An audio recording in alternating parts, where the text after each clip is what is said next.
Hi, good morning. This is Paul again with Management Matters. Yesterday we talked about how some managers or leaders, hiring managers, will actually make a prejudgment about their people before they really know them well or have an idea and say things like, well, I don't think that person's going to make it, or I know right away. Sometimes you know in an hour, sometimes you know in a week whether they're going to make it or not.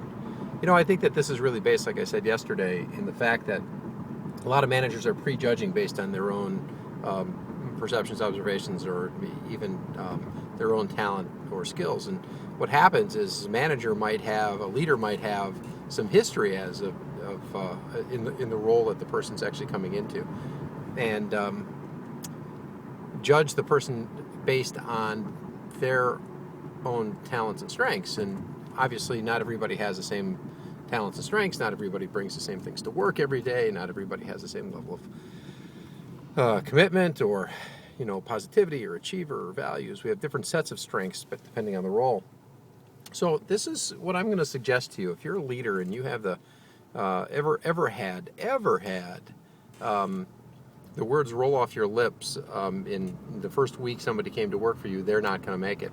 So what I'd encourage you to do is have the people that come to work for you take a talent assessment. Now, if you work for a good hospital or a good organization, they're going to have, your HR team is going to have a talent assessment on people, or you're not going to be hiring people without understanding if they have the raw talent to do the work.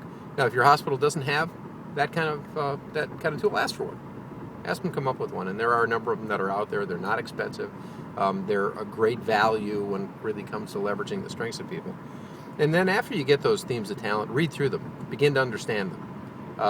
Try to picture how those themes of talent that might be most prevalent in the new person might actually be of the most value to the outcomes you're trying to reach with your patients, with your doctors, with the team, peers, the family members of patients, and others. So your first step in this process is going to be try to understand what the themes of talent are just right from the paper. After the person's completed the assessment, get a copy of it, read it, think about it, ponder it, consider it, and in our next entry, which will be tomorrow, I'll talk about what to do with it next, and that's going to be having that first conversation with the talented person that you've welcomed into your work family. So until then, and more Management Matters, have a great day.